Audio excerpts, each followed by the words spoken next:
Bueno, en este tercer video vamos a ver algunas enfermedades virales y esto corresponde a la sección 24 del libro. Vamos a empezar por ver algunas definiciones de términos que el libro menciona. Empecemos con la palabra patógeno. Un patógeno es un microbio que causa enfermedad en otro organismo. Un microbio es un organismo generalmente unicelular o en caso de virus pues ni siquiera tiene células que debe ser visto con el microscopio, por eso se llama microbio.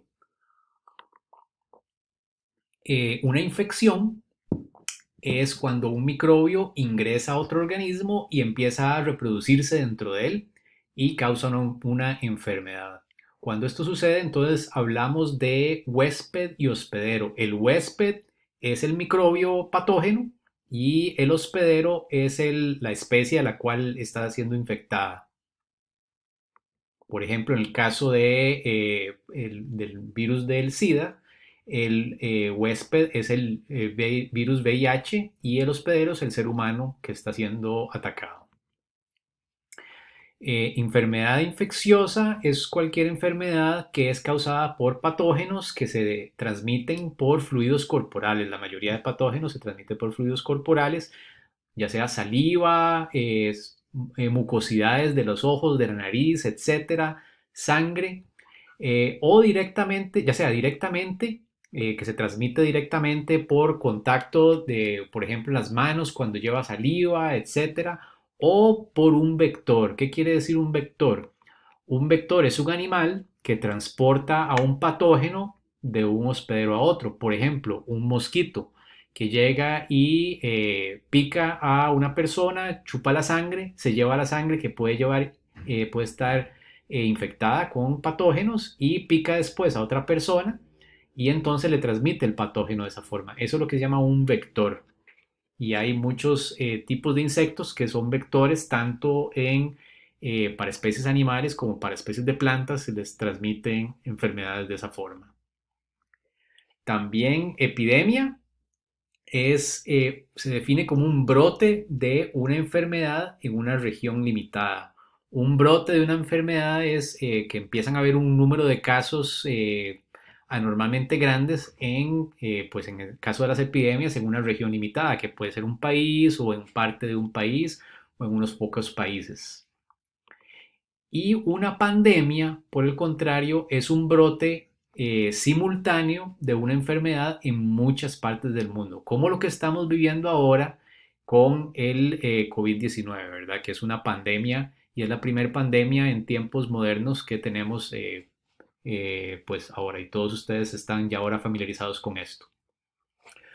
Ok, algunas enfermedades virales, o sea, enfermedades causadas por virus en seres humanos, tenemos muchas, por ejemplo, los resfriados comunes son causados por virus, las gripes, que no es lo mismo que los resfriados, que son más fuertes, ¿verdad? Lo que llamamos la gripe quiebrahuesos está producida por virus de la influenza, el VIH, o sea, que el virus que produce el SIDA, la hepatitis es una enfermedad producida por virus, las herpes son producidas por virus, sarampión, varicela, etcétera.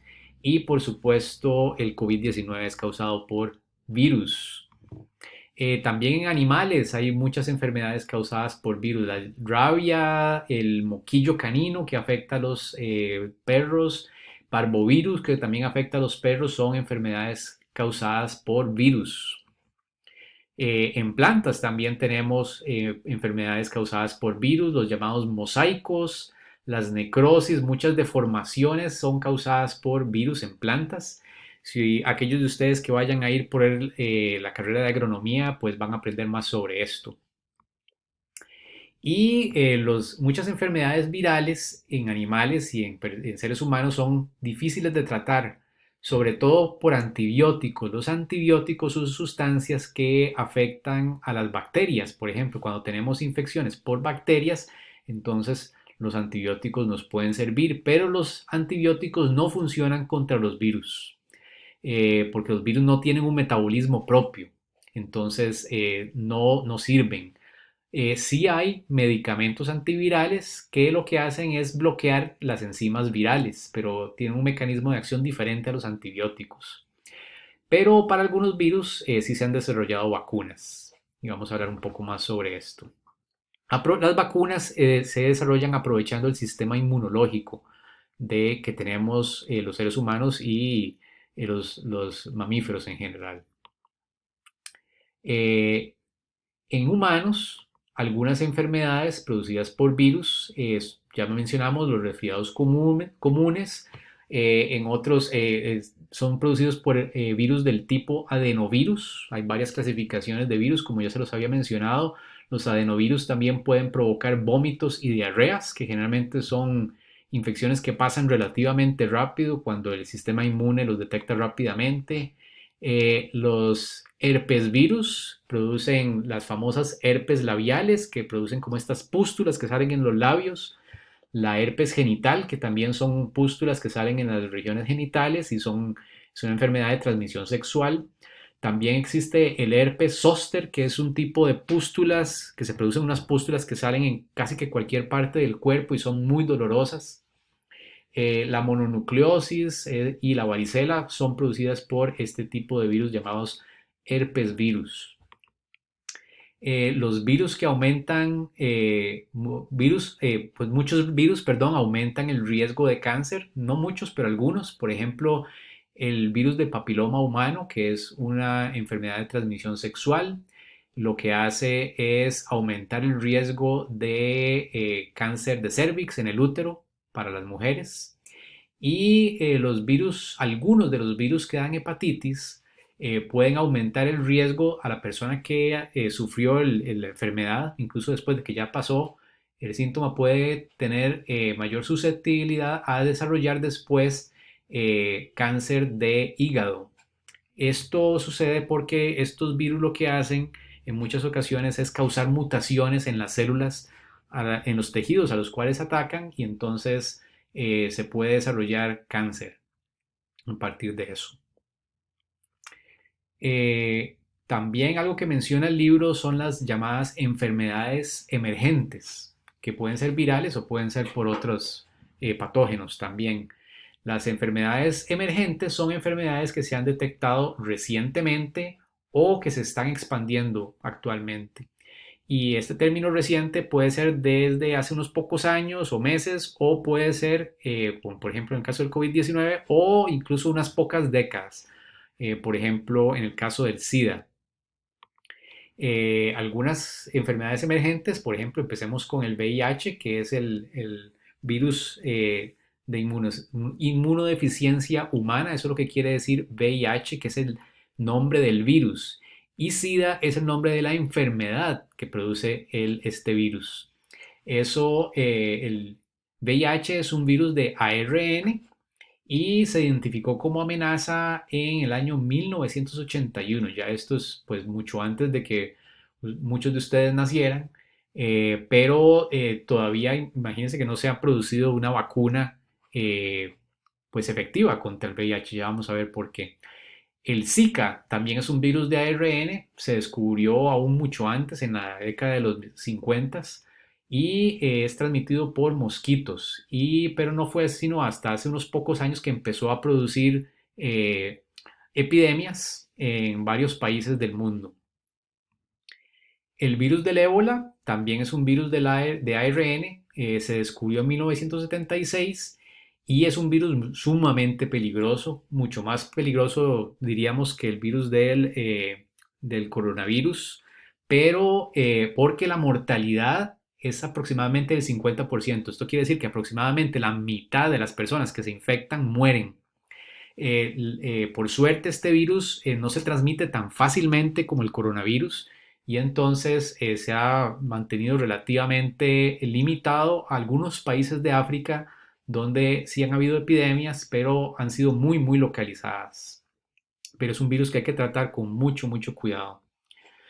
Veamos que todos estos tres virus son virus de ARN, y algo que tienen en común los virus de ARN es que mutan muy rápido, y el libro menciona por qué. Esto es porque estos virus de ARN necesitan de la transcriptasa reversa, y en la transcriptasa reversa pues no hay mecanismos de corrección del ADN en caso de que se produzcan errores de transcripción. Entonces las mutaciones ocurren muy rápido, y de hecho esto le sirve a los virus porque están constantemente escapando la detección por el sistema inmunológico de los animales a los cuales atacan. Y tenemos la enfermedad COVID-19 que es causada por el virus SARS-CoV-2.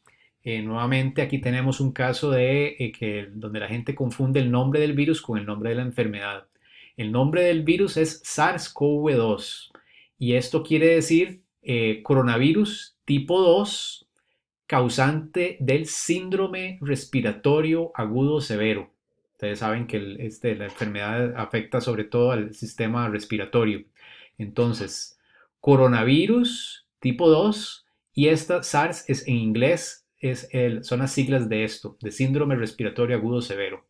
Otro virus de ARN ese ARN tiene aproximadamente unos 30.000 nucleótidos de tamaño, para que se den una idea. Y COVID-19 se refiere al nombre de la enfermedad causada por el virus SARS-CoV-2.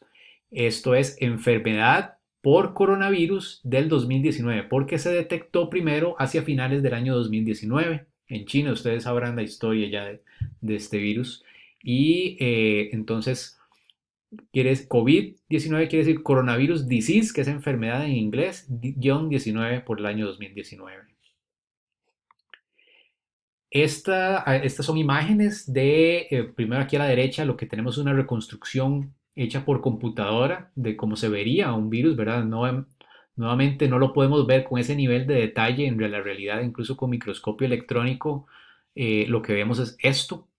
Los coronavirus son toda una familia grande de virus, hay muchos tipos de coronavirus, algunos producen enfermedades en seres humanos, otros en animales, pero se llaman coronavirus porque tenemos estas proteínas de membrana que son muy prominentes de la envoltura del virus y entonces en fotografías al microscopio electrónico se ven así, como una corona. Entonces por eso es que a estos virus se les llama coronavirus. Por dentro, la estructura, lo que tenemos son las proteínas de membrana que son las llamadas espículas, que son muy prominentes, están unidas a la envoltura, ¿verdad? De la doble capa lipídica. Esa envoltura tiene otras proteínas de membrana también que son necesarias para el virus, para poder atacar sobre todo a los tejidos del sistema respiratorio humano. Y por dentro tenemos una hebra de ARN acá. ¿Cómo es que se pues logró producir las vacunas, verdad? Porque ustedes sabrán que, bueno, ya mencionamos que los virus de ARN son muy difíciles de pues atacar con vacunas, pero debido a que este virus es muy fácilmente transmisible, debido a que cuando uno está cerca de una persona infectada, el virus se puede transmitir a través de las microgotículas de saliva. Todos producimos gotitas microscópicas de saliva al hablar y si uno está hablando muy de cerca con una persona infectada, esas gotitas microscópicas de saliva pueden traer partículas del virus que si uno las respira, pues entonces se infecta de esa forma. Entonces es de fácil transmisibilidad. Entonces por eso es que es tan peligroso porque en algunas personas puede causar una enfermedad muy severa y ustedes pues ya han escuchado de que hay una cierta mortalidad asociada con este virus que es más alta que para muchos otros virus. Entonces, pues eso es el problema, pero la forma como se logró pues desarrollar una vacuna es que debido a esa peligrosidad de este virus, hubo un programa de investigación muy fuerte al inicio de que se detectó. Ustedes habrán escuchado de que normalmente las vacunas llevan un proceso largo de desarrollo. Lo que se hizo en este caso fue llevar a cabo los varios pasos que normalmente se llevan en orden al mismo tiempo, se hicieron por varias compañías farmacéuticas al mismo tiempo y entonces eso logró acortar los tiempos de investigación hasta que se produjeron en cuestión de algunos meses vacunas, algunas vacunas efectivas. Hay muchas otras vacunas que se probaron y todavía no han llegado a la fase de experimentación o no fueron efectivas, pero lo que llevan las vacunas que han sido efectivas es que lo que se inyectan es un fragmento del ARN del virus, pero no todo el ARN del virus, porque todo este ARN del virus sabremos que pues van a producir no solamente estas espículas, estas proteínas de membrana, sino que estas otras proteínas y las proteínas de la cápside, pero lo que se inyecta es solo el ARN, que lo que produce son estas proteínas que se proyectan más de las proteínas de la corola, las que se llaman espículas de la corola. Y entonces el cuerpo humano, una vez que recibe ese ARN, empieza a producir únicamente estas proteínas de membrana, las espículas, pero el virus no se puede producir porque le faltan todas las demás proteínas. Entonces, eso le da tiempo al cuerpo humano a que empiece a reconocer, al sistema inmunológico que empiece a reconocer estas proteínas, las espículas, y entonces ya el sistema inmunológico produce anticuerpos que no le da tiempo normalmente con una infección real del coronavirus. Entonces, después de un tiempo ya uno queda inmunizado en buena teoría contra este virus. Bueno, en el siguiente video vamos a ver estructura y función de los organismos procariontes.